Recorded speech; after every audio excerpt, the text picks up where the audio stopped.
यहाँ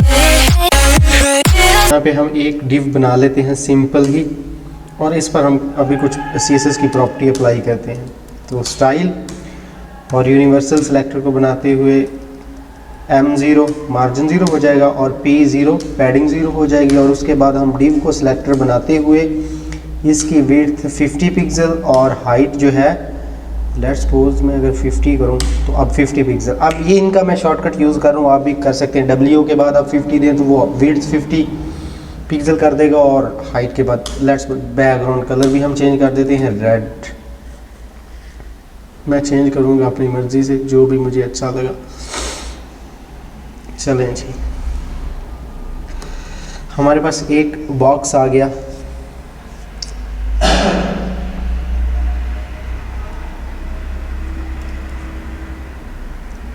ओके, अब हम यहाँ से इसको अगर हम मार्जिन देना चाहें तो फ़िलहाल मार्जिन मैंने स्टॉप अगर हम 50 पिक्सल दे दें,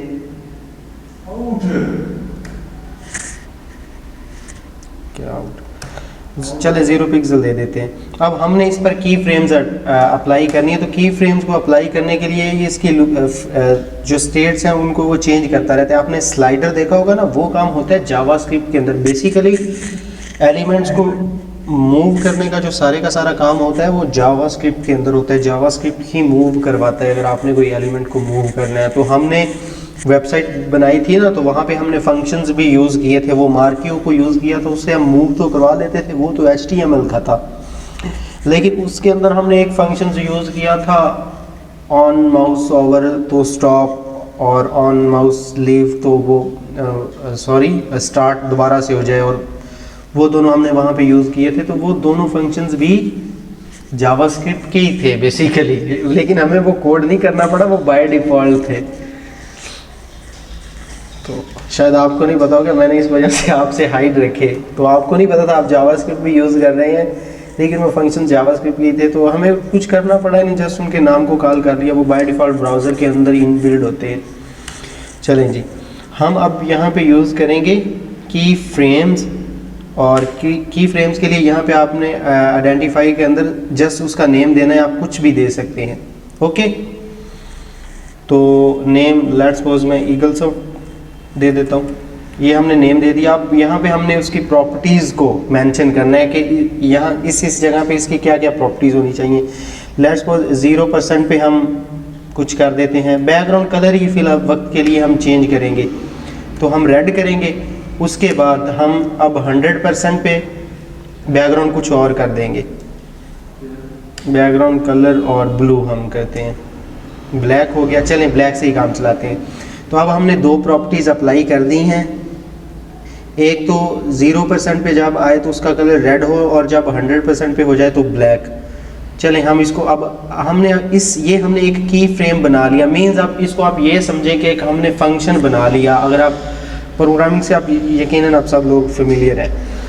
अब हमने इसको कॉल करना है, तो इसको अप्लाई करने के लिए आपने यहाँ पे आना है एनिमेशंस। ठीक है, एनिमेशंस अगर मैं यहाँ पे कर्सर लेके जाऊँ ना, तो फिर ये मुझे यहाँ पे ये इसके कुछ बता रहा है प्रॉपर्टी। सबसे पहले आपने नेम देना है, उसके बाद आपने उसकी ड्यूरेशन देनी है, टाइमिंग फंक्शन देना है, डिले, और ये काफ़ी सारे। अगर हम यहाँ पे कर्सर लेके जाएं तो नहीं हमें बता रहा, बहरहाल तो ये सारा ड्रॉप डाउन के अंदर वो शो करवा रहा है। मैं इंटर मार देता हूँ। इंटर मारते हैं तो वो सारी की सारी हमें ये चीज़ें बता रहा है कि आपने क्या किस जगह पे करना है। और अगर फिर भी आप इसके मज़ीद आप इसके रीड करना चाहें तो मैंने कल भी बताया था, आप इसको गूगल करना स्टार्ट कर दें। जब भी आप कोडिंग करें, आपको अगर कोई सेंटेक्स नहीं मिल रहा तो आप गूगल करना स्टार्ट कर दें उसको, और वो आपको मिल जाएगा। अब एनिमेशन नेम हमने देना है, तो नेम हमारे पास यहाँ पे ईगल्स ऑफ है हमारे केस के अंदर। यहाँ पे ये देखें, हमने नेम ईगल्स ऑफ मेंशन किया था। ड्यूरेशन वो कितने टाइम के अंदर चेंज हो, तो लेट्स सपोज हम 5 सेकंड कर देते हैं। और टाइमिंग फंक्शन जो है हम यहाँ पे इन्फिनिटी करेंगे। ठीक है, और बाकी सारी चीज़ें फिल वक्त के लिए हम रिमूव कर देंगे। तो ये हमें अप्लाई होता हुआ नज़र आएगा यहाँ पे। अब 5 सेकंड के लिए हम वेट करते हैं, वो चेंज हो रहा है। तो अब ब्लैक हो गया। जब ब्लैक होता है तो वापस मतलब उसकी अब जब 0% पे है तो उसका जो बैकग्राउंड कलर है वो रेड होता है, उसके बाद वो चेंज होता है और चेंज होके जब 100% पे जाता है तो ब्लैक हो जाता है। मीन्स कि वो रेड से ब्लैक होता है। और ये कितने टाइम के अंदर होता है? 5 सेकंड के अंदर होता है। ओके, इस चीज की आपको समझ आ गई?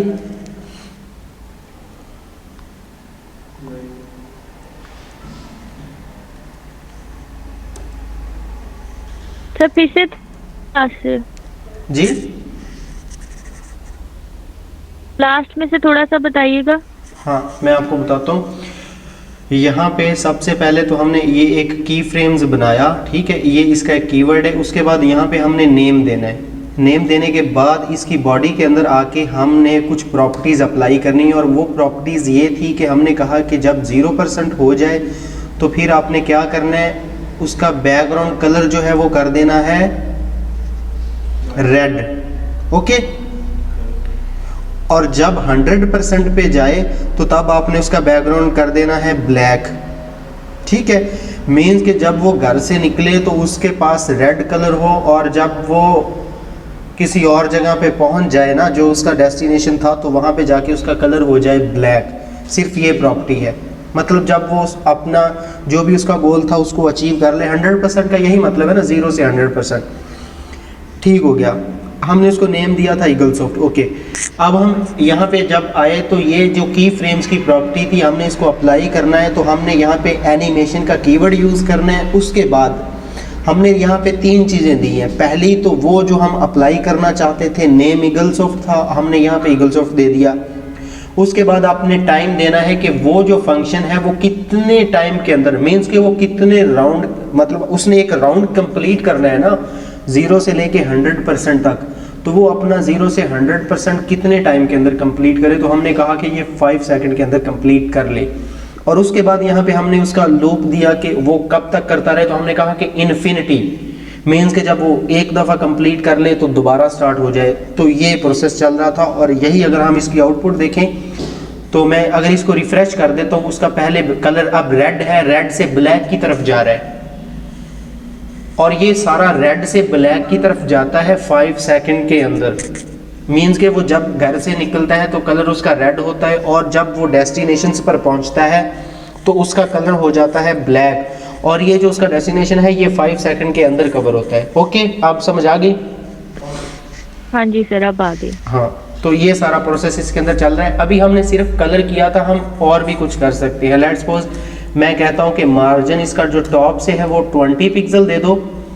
लेट्स सपोज 50 पिक्सल कर देते हैं, और जब यहाँ पे 100% पे आए तो फिर उसका मार्जिन हो जाए टॉप से 100 पिक्सल। तो अब आप ये चेक करना, अब उसके अंदर मूवमेंट भी स्टार्ट हो गई। ठीक है, अब ये मूव हो के ऊपर से उसका जो है मार्जिन 50 पिक्सल बनता है। और अगर मैं यहाँ पे 0 पिक्सल कर देता हूँ, हम कहते हैं कि जब वो घर से निकले तो उसका जो टॉप से मार्जिन है वो 0 पिक्सल हो, और जब वो किसी अपने डेस्टिनेशन पर पहुँच जाए तो फिर उसका मार्जिन टॉप से 100 पिक्सल हो जाए। और ये काम 5 सेकंड के अंदर ही होना चाहिए, वहाँ पे हमने मेंशन किया है। तो अब ये चेक करें कि वो ऊपर से नीचे आ रहा है, 5 सेकंड के अंदर ये अपनी जर्नी को पूरा करता है। और इसी को हम मार्जिन लेफ्ट से भी दे सकते हैं, मार्जिन माइनस लेफ्ट, यहाँ पे 0 पिक्सल हो, और जब वो आप एंड पे पहुँच जाए 100% पे तो फिर 100 पिक्सल हो जाए। मार्जिन लेफ्ट से 100 पिक्सल। अब आप चेक कीजिएगा, वो टॉप से भी मार्जिन लेगा और लेफ्ट साइड की तरफ आएगा।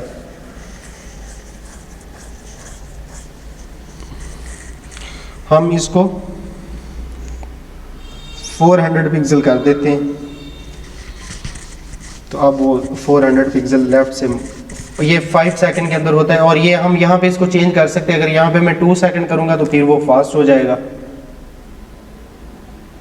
ओके, तो यहाँ पे आप इसकी टाइमिंग को कंट्रोल कर सकते हैं। हम 3 सेकंड करेंगे तो फिर वो 3 सेकंड के अंदर इसको कंप्लीट करेगा। ओके, इस आपको की फ्रेम की समझ आ गई? हाँ जी सर। बिल्कुल।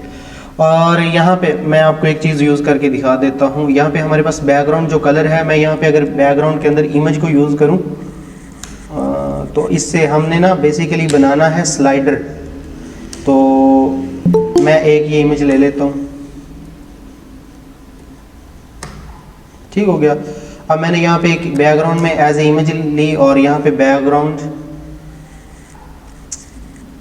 और बैकग्राउंड साइज हम करेंगे, आपको पता ही है साइज हम कर देते हैं कवर, और रिपीट बैकग्राउंड रिपीट हम करेंगे नन। तो ये सारी बैकग्राउंड की प्रॉपर्टी हैं और कुछ नहीं, आप सब जानते हैं, और नो रिपीट कर देंगे, ठीक है। अब यहाँ पे हमारे पास इमेज आ गई और वो इमेज कवर थी। अब हम इमेज को भी कंट्रोल कर सकते हैं। बाकी अगर मैं यहाँ पे इसको स्टॉप भी कर दूँ तो इसकी हाइट और विड्थ पहले में हम ज़्यादा कर लेते हैं, 200 पिक्सल करते हैं ताकि हमें ये चेंजिंग नज़र आए, 200 पिक्सल। अब ये जो लेफ़्ट वाला चक्कर है इसको हम ख़त्म ही कर देते हैं, हम नहीं चाहते कि वो चेंज हो। अब यहाँ पे ही होगा, ओके। तो यहाँ पे ही हम इसको चेंज करना चाहेंगे, तो फिर ये जो बैकग्राउंड की तीनों प्रॉपर्टीज़ है ना, मैं इनको उठा के ले आता हूँ और यहाँ पे कलर की जगह पे रिप्लेस कर देते हैं। अब हम वो नहीं यूज़ कर रहे कलर, हम चाहते हैं कि हम इमेजेस को यूज़ करें, ओके। तो जब 0% पे होगा तो उसकी इमेज ये होगी, तो वो ही होनी है। उसके बाद हम चाहेंगे कि जब 100% पे हो जाए तो फिर उसकी इमेज चेंज हो, और वो चेंज क्या हो यहाँ पे हम दे आते हैं, और यहाँ पे हम चेंज कर देंगे इमेज को, ओके। और यहाँ पे हम जंगल वाली इमेज, अब यहाँ पे ये इमेजेस चेंज होंगी, ये दो इमेजेस चेंज हो रही हैं। पहली इमेजेस आती है, अब उसके बाद दूसरी आ जाती है, ओके। इस चीज़ की आपको समझ आ गई, मैं कोड पे ले जाता हूँ, आपको कोड भी समझ आ गया। और ये जो प्रॉपर्टी जस्ट हमने पहले बैकग्राउंड में एज कलर यूज़ किया था और अब हमने इमेज यूज़ कर दी, और ये जो इसको मैं कमेंट कर दूँ तो ये लेफ़्ट से राइट साइड पे आएगा और ये इमेजेस को भी चेंज करेगा। ये दोनों चीज़ें इसने अप्लाई कर देंगी, ओके। समझ आ गई? जी सर। Okay, best. कल हमने इससे स्लाइडर बनाना है इंशाल्लाह।